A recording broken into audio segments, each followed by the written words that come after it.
Welcome back one second. और अब हम लोग पढ़ने वाले हैं यंग्स डबल स्लिट एक्सपेरिमेंट। ये क्लास 12 का है और क्लास 12 में वेब ऑप्टिक्स में पढ़ते हैं। यंग्स डबल स्लिट एक्सपेरिमेंट क्या कहता है कि जैसे दो स्लिट है, ये देखिए, ये एक स्लिट है और ये एक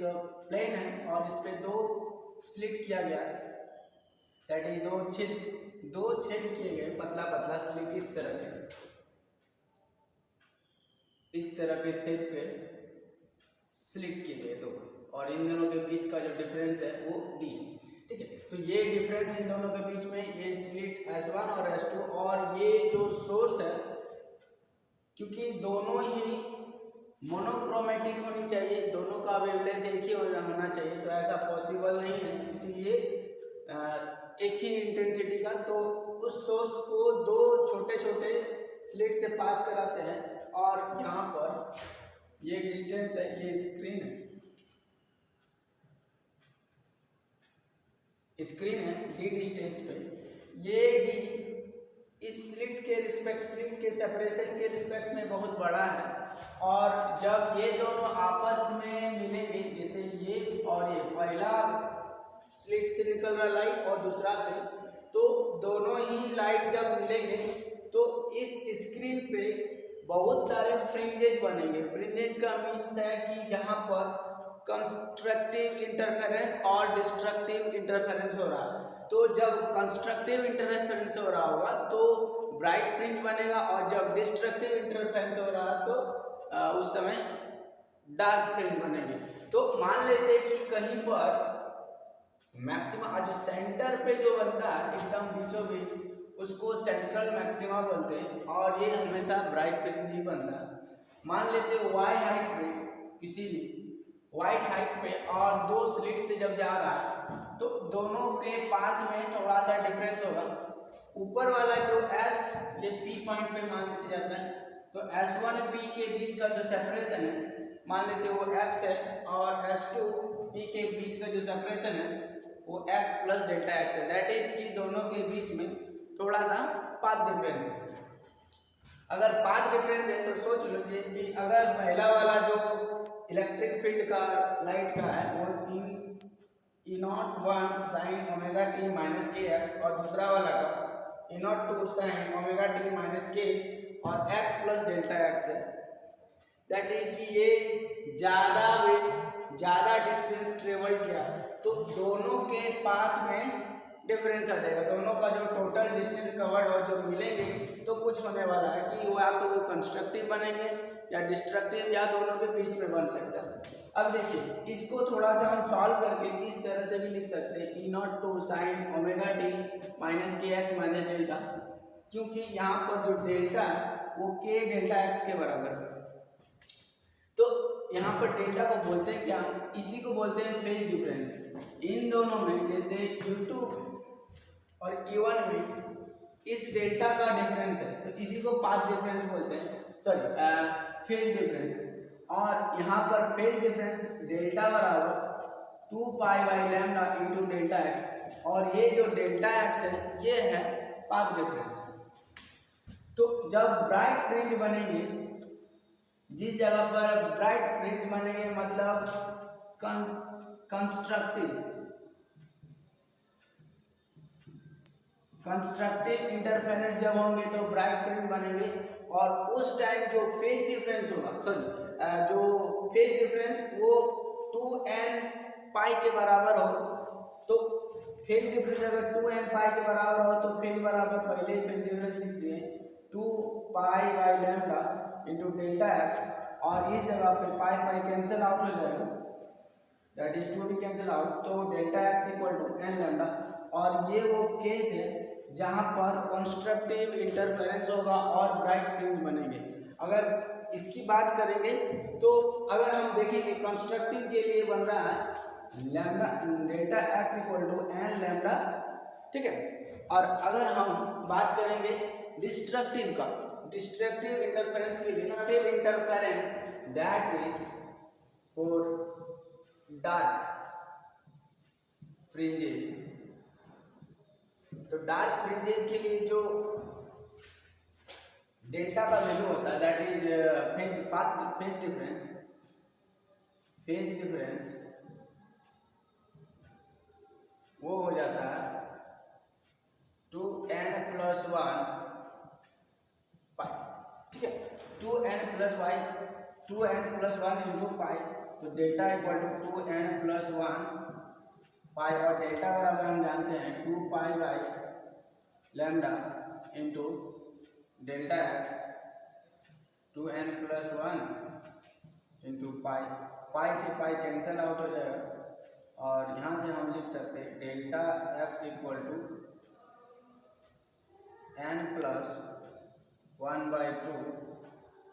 लैम्डा बाई लैम्डा, ठीक है। यहाँ पर ये वो जगह है जहाँ पाथ डिफरेंस n + 1/2 लैम्डा हो जाएगा, तो उस समय हमारा जो फेज डिफरेंस है वो 2n पाई के बराबर, 2n + 1 पाई के बराबर है, और ऐसे जगह पे बनेंगे हमारे डिस्ट्रक्टिव इंटरफेरेंस,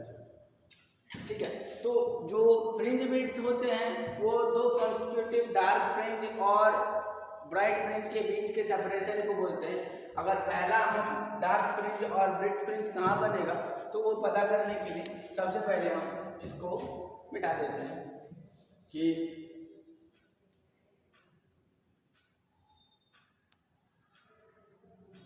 सेपरेशन या पाथ डिफरेंस डेल्टा एक्स को अगर बात करेंगे तो P1 S1P that is S2P minus S1P, और इन दोनों के बीच में अगर हम देखेंगे तो ये हो जाएगा S1P + डेल्टा एक्स और माइनस S1P,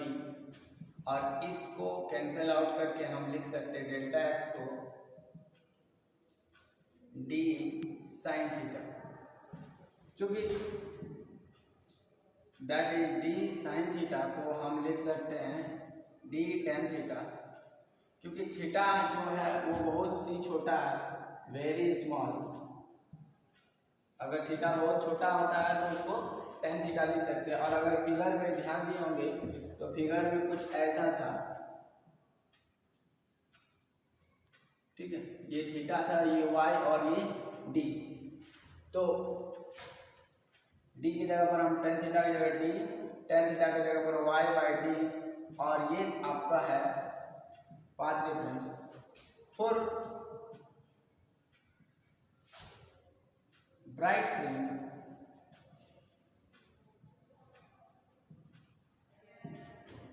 फ्रिंज के लिए डेल्टा एक्स था n लैम्डा, तो इसका मतलब कि dy/d equal to n lambda हो जाएगा, और y इक्वल टू हो जाएगा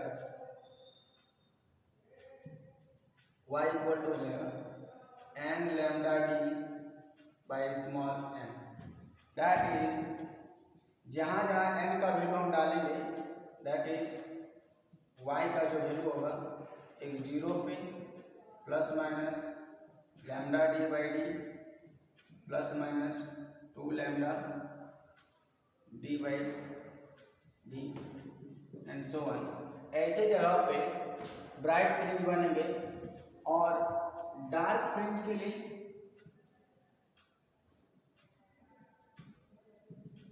जो डार्क फ्रिंज होंगे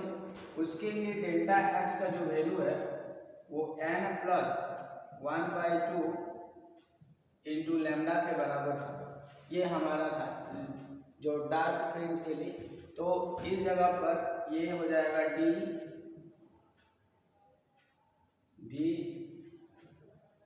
y/D